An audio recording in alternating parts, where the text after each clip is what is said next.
Hey there, young bestie. It's Gia from Hobbii here, and you're listening to Skein and Tell, the podcast that unravels it all. Today's episode, we are entering the cult of gauge.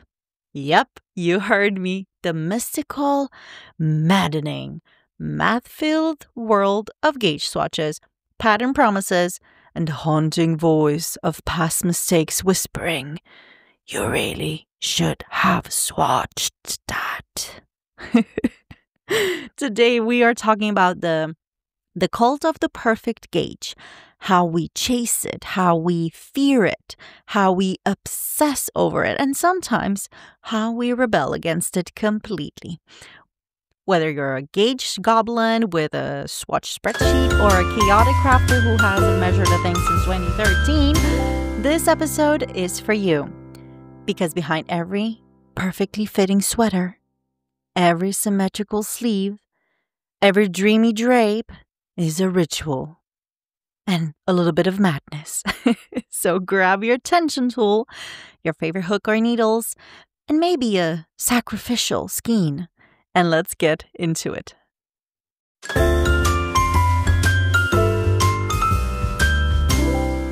Okay, bestie, before we summon the crafting spirits, let's break it down. Gauge.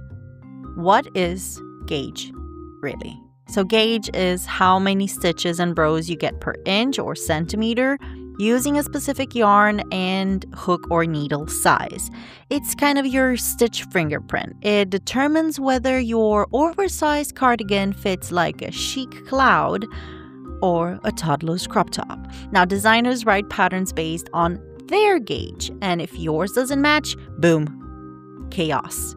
Frogging, existential dread, or maybe just a scarf that turned into a blanket that you didn't mean to make, So gauge is basically the measurement of how many stitches and rows you get in an area. It's usually a 4-inch area, 4 by 4 inch or 10 by 10 centimeters, using a specific yarn and hook or needle size.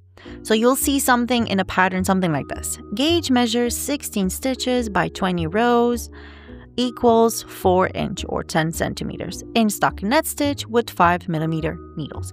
That means that if you're using the same yarn, you're making the same stitch, using the same needle size, you should get 16 stitches across and 20 rows up and down in a 4-inch square or a 10 by 10 centimeter square. But if you crochet or knit tighter or looser than the designer, well, then your sweater might fit a corgi instead of a human. So that's why gauge matters. And let's talk about it, okay? Why does it really, really matter? Well, it matters because, if you care about the size, then you will have to eventually make a little gauge. So for sweaters, yes, make a gauge. For hats, yes, make a gauge for sure. I know that. I know that because I started making a hat for my boyfriend Sebastian, and let's just say he has a big head, and I should have measured my gauge, because now that hat fits me, not him. Socks, absolutely. Blankets or scarves, it's a little bit more forgiving. You can go wild there. What you can do if you don't want a gauge swatch, if you're too tight in general, if you knit tightly, that means that you will get more stitches than required. Then your item obviously will be smaller.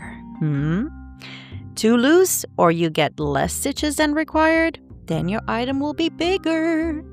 And in garments, it's not just the size per se, it's also how it drapes and how eventually the fabric stretches and how the fabric eventually wears. So what affects our gauge is so many things, bestie. Oh my God, so many things, including your tension, your general tension, the hook or needle size that you're using, the yarn weight, the fiber content, the stitch pattern. So some stitches eat up more yarn. Crochet eats up more yarn than knitting as well. And also mood and posture and, caffeine intake. Okay, that one no. Caffeine is fine. go grab another cup. So how do we fix it? Or how do we go about that? Well, let's find out. But first,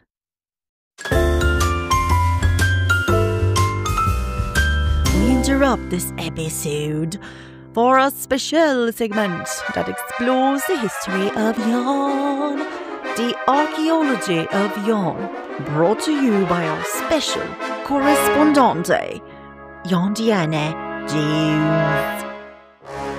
Buckle up those sandals, bestie.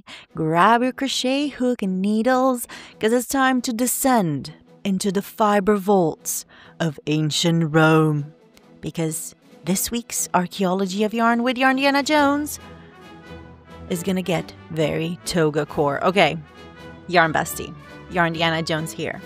Your guide to the weird and woolly and wonderfully ancient corners of the fiber arts world. Today, we're diving into the steaming and bubbling cauldrons of history, where Romans' dye pots weren't just tools.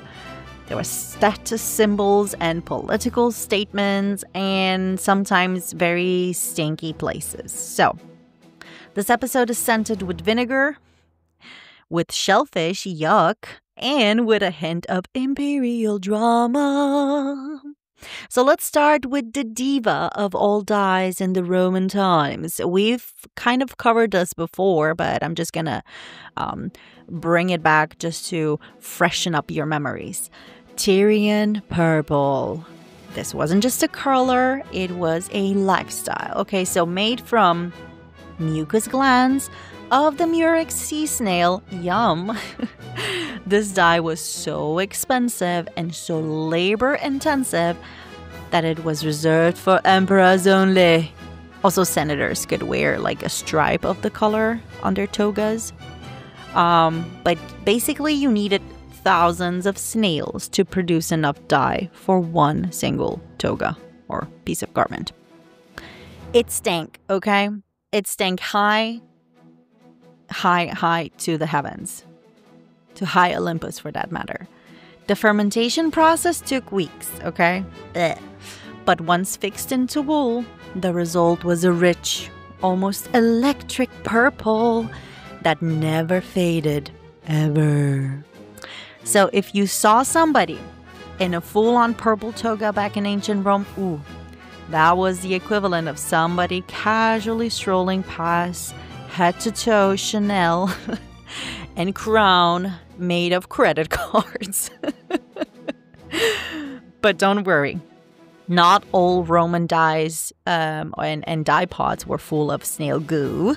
Everyday folks used what they had, on hand, because even in 300 BCE, the DIY spirit was strong. So for vibrant reds, they used madder rot root. Why did I say rot? I'm still thinking about the snail goo. Madder root, which we still use to this day, actually, for vibrant reds. For cool blues, they used woad or indigo. For yellows, yes, they dyed with spices, so they have used Weldon saffron. For deep browns, walnut, baby, walnut hulls. And for golden orange, onion skins. Some things just never change. Now, these dyers were, they were legit chemists, okay? They used mordants like alum, vinegar, or urine. Yes, pee. That's pee. To help fix the color to the wool. So, yeah, that's right. Your ancestors were, dyeing fabric in literal pee baths. And what does that teach us? Well, that, crafting is not always cute. So let's get into that, okay? Dyeing in Rome wasn't just a side hustle, it was a profession. Full-on dye guilds existed, and some of the dye houses, called fuyonkai, were public businesses where you could bring your cloth for a color refresher, And here is a disgusting fun fact, and this is just incredible. Okay, so the Roman Empire was basically the golden age of how do I put this? Of urine. Oh, bestie, you are about to fall down a historical rabbit hole so weird it really smells like a wet diaper. So in ancient Rome, urine was hot, okay? Literally. It was, basically the people that wanted it most was the fullers. So that's basically the ancient Roman textile processors. And they had one job: to clean, to bleach, and to finish fabric. You know, that's actually more jobs, but you get me. And yeah, all of that required a lot of ammonia. And what is naturally high in ammonia? Human pee. So what did fullers do with the pee? Well, it wasn't just obviously for fun. It's ew. So the actual method was that they were collecting urine from public urinals. Then the wool garments were soaked in these large tubs filled with a mixture of urine, water, and earth-based compounds. And then the fullers would literally stump. They would stomp the garments clean with their feet. It's a little bit like grape stomping, but just less appetizing. And after rinsing, the garments might also be treated with sulfur fumes for whitening, or, even scented oils to mask any, lingering notes. Ugh. But here is where the fun begins, okay? Enter Emperor Vespasian. Around 69 to 79 BC, Emperor Vespasian was restoring Rome's finances after a series of expensive wars. Now, these public urinals that were then named Vespasian's in his honor, actually, wow, that's what a nice gift. They became taxed, okay? And the tax was actually not on peeing, so you weren't just getting a tax on going to pee, but on urine collection. So since fullers used it for profit, then it made sense, okay? Now here's the legendary punchline, okay? Vespasian's son, Titus, supposedly said that it was, super gross to profit off bodily fluids. Ew. But his father, Vespasian, he held up a coin and asked, "Do you smell anything?" And Titus says, "No." And then Vespasian replies, "Pecunia non olet." Money doesn't stink. Which is a phrase still used today when somebody profits from, let's say, morally fragrant activities. So while this story centers around, obviously, wool processing more than dyeing per se, I wanted to mention that it happened. It was a thing. And I think it's so funny that I stumbled across this story, because we know, and we've mentioned before in the podcast, that natural dyes, well, they often needed these mordants like alum or vinegar to fix the colors, right? To bind the color to the fiber. But the fact that they, used pee as well to make it stick, to make it stick and not leak the color out of fibers. Well, that's a story that was very captivating, I think. So pee wasn't just for cleaning, which they used for cleaning, right? It also helped fix these natural dyes too, especially indigo, woad, and certain red dyes. So next time your yarn smells a little, let's just say earthy, just be glad you're not stomping it in a vat of ammonia with your feet. And yes, I cannot make this up. This is for real. So what does this mean for you and me, bestie? Well, if you've ever, brewed a dye bath on your stove with beets and avocado pits, or if you've ever geeked out over the perfect shade of rust or perfect shade of indigo, or if you've ever dreamed of dyeing your own skeins like I am these days, and parenthesis here, I actually bought a book about natural dyeing at home. And this summer, I plan on becoming the true dye chemist that deep down inside, I know I'm not, but I will try to. I will try. Okay, I'm gonna try, and I promise to keep the P away. Okay. Well, then you are definitely carrying the torch of ancient Roman fiber witches. You are, once again, part of a legacy that spans centuries, spans pigments and bodily fluids. Congratulations. So next time when you wind a hand-dyed skein to see that rich purple in your palette, just know somebody in 46 BCE literally climbed into a vat of fermented snail guts so you can vibe in violet. That has been Yarn Deanna Jones reminding you, craft boldly, die weird, and remember, if your yarn smells funny, maybe it needs to smell funny to be this fabulous.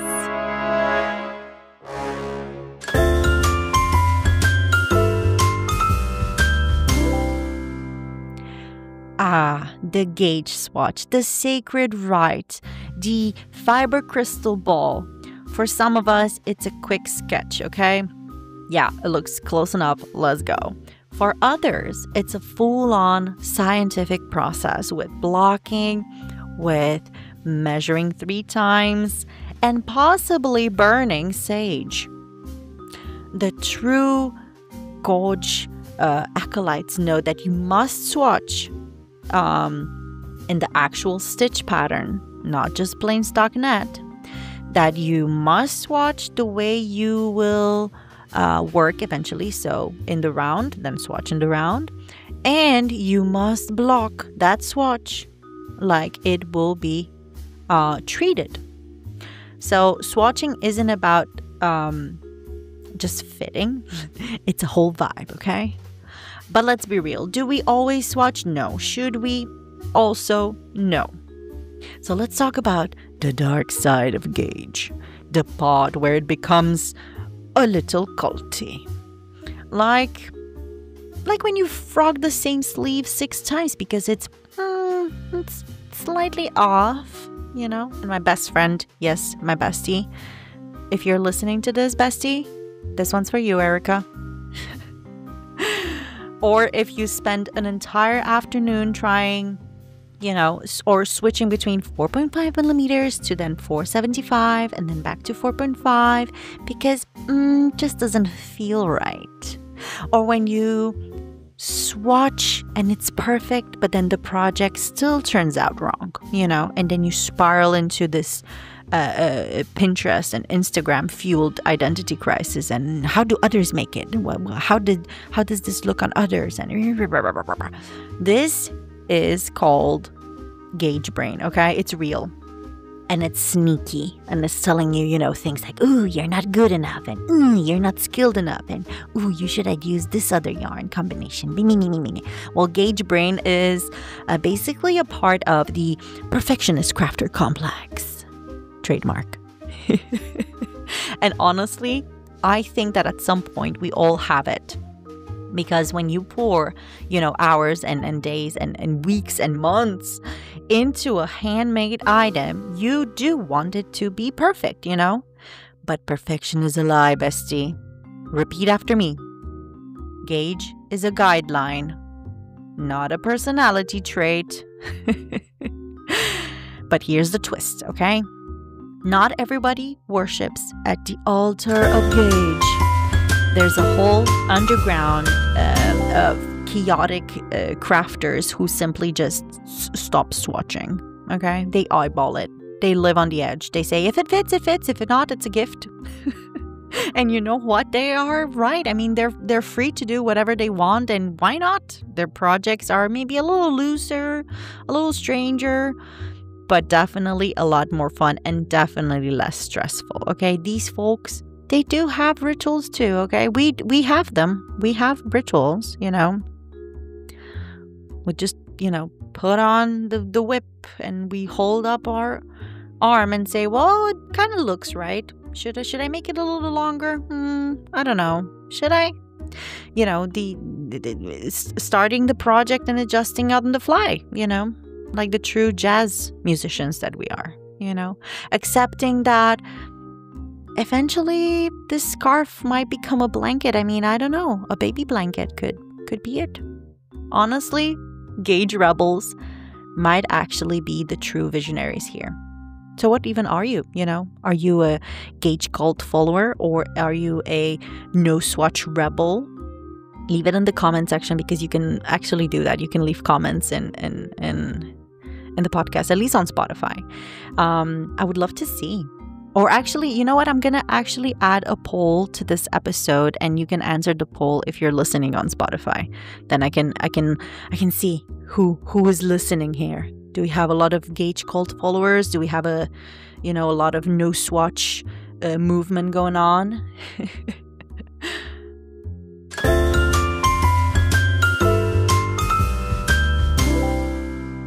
Now grab your tea and a soft place to facepalm, because in this week's Tangled Tales, we embrace the chaos, we laugh at our own fiber fails, and celebrate the fact that sometimes the stitches just don't go as planned. Let's see what this week's email says.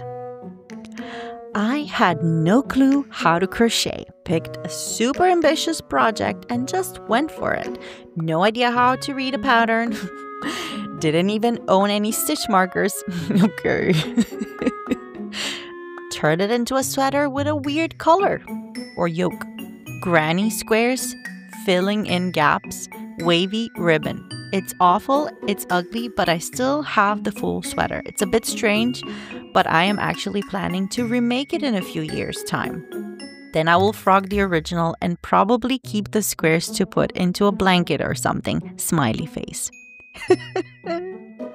Okay, this story is short, but it is giving sweater of personal evolution energy. And you know it's bad. But sometimes, that's just the way it is. It belongs in your wardrobe of growth, okay? And the idea of then eventually turning into a blanket someday, peak fiber wisdom right there, okay? Bestie. Let's stop right there, okay? No stitch markers, first of all. No pattern reading skills, second. That's zero chill. That's pure let's go spirit. And, I mean, what came out of it? Come on. A sweater that is the perfect emblem of creative chaos that we all know and we love. It is like wearing your learning curved stitched literally into every single row. And the best part, I love this part with, I still have the sweater.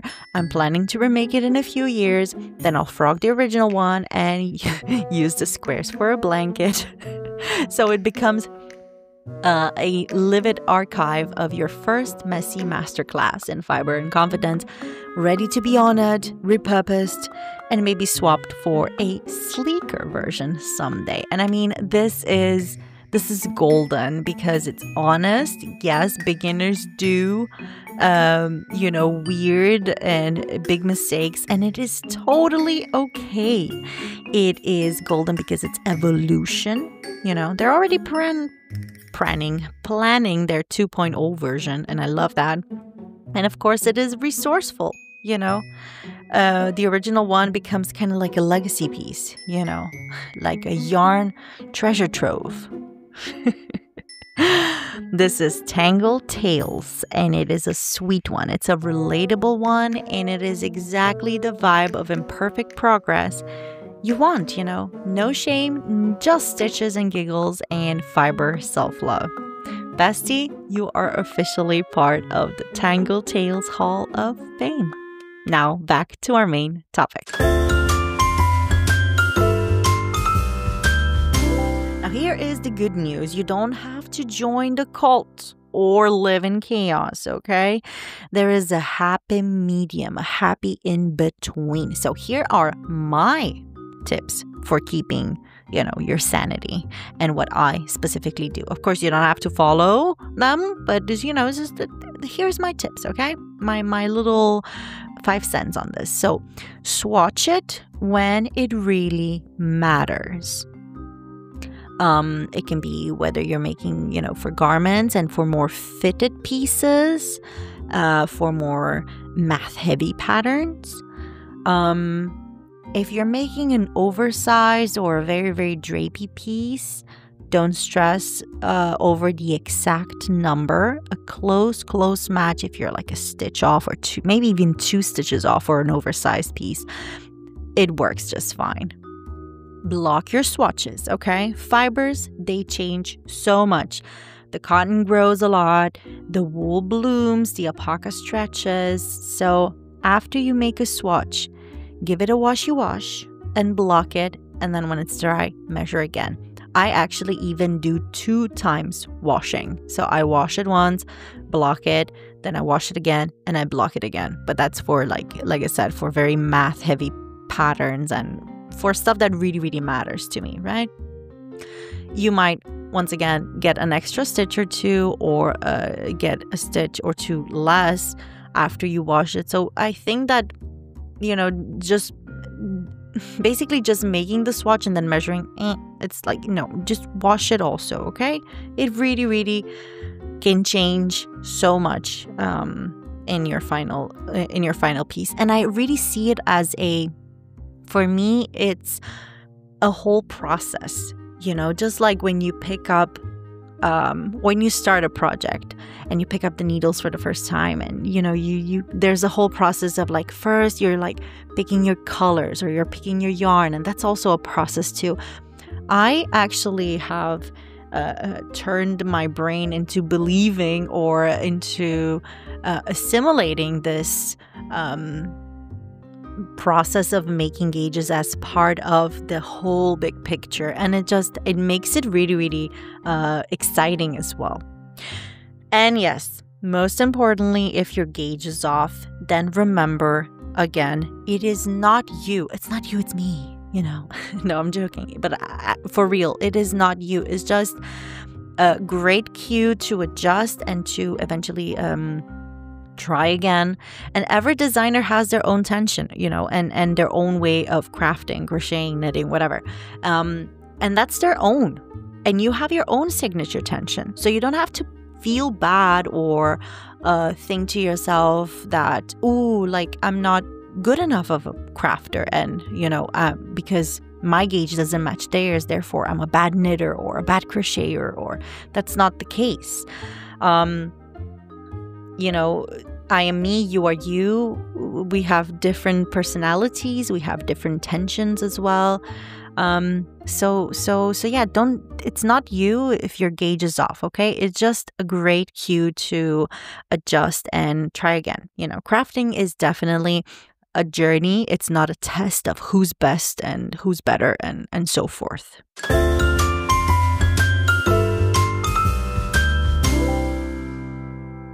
Okay, bestie, I have asked around the Hobbii office for some stories, I wanted to hear how people see and how people what people think about gauge. So here's gauge confessions from the Hobbii office, okay? Now, Amanda, she told us that I once knit an entire baby blanket that I could fit a 5-year-old because I forgot to swatch. And even better than that, I once decided to make a baby romper for my best friend's newborn baby that ended up only fitting them when they were 3. And that was hilarious because he hated wearing it then. So we had a good laugh. Oh, feels for real. Bianca told us, I lied to myself about being a tight knitter every time. I wanted to make a bucket hat and it turned into a basket. Oh, love it. Daniel says, oh, honey, my gauge is perfect. Until I watch true crime while crafting, then it gets tighter and tighter with each murder reveal.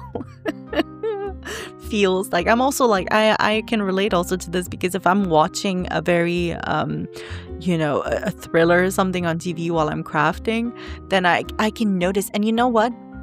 A cruise once on a cruise, a friend of mine said that she had initially started a project at home, right? And then she took that project. It was a winter sweater. She was crocheting a winter sweater, and she took that on her little summer cruise from Copenhagen to Oslo.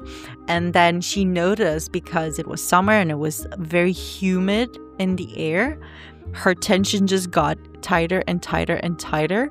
And it was really funny because she had the front panel at home, and then she made the back panel on the cruise. And then when she came back, they just didn't fit at all. So yeah, that also, like, you know, the humidity in the air also influences on your tension. Then we have another story from Susanna, who she said, I spent 7 months knitting a surprise sweater for my husband. It was a structured and fancy sweater, and it took over 20 skeins. Anyway, he tried it on, and the sweater swallowed him. It turned out 3 sizes too big. I had to frog a quarter of the entire project. And the moral: swatch and wash your swatch. Yes, yeah. Or spend half a year knitting an expensive woolen tent. Victoria told us, I swatch, yeah, I do. But then I ignore the results and I do whatever I want. I do whatever I want. That's just who I am. So yeah, bestie, you are not alone in your gauge chaos. We're all just trying to stitch through the madness.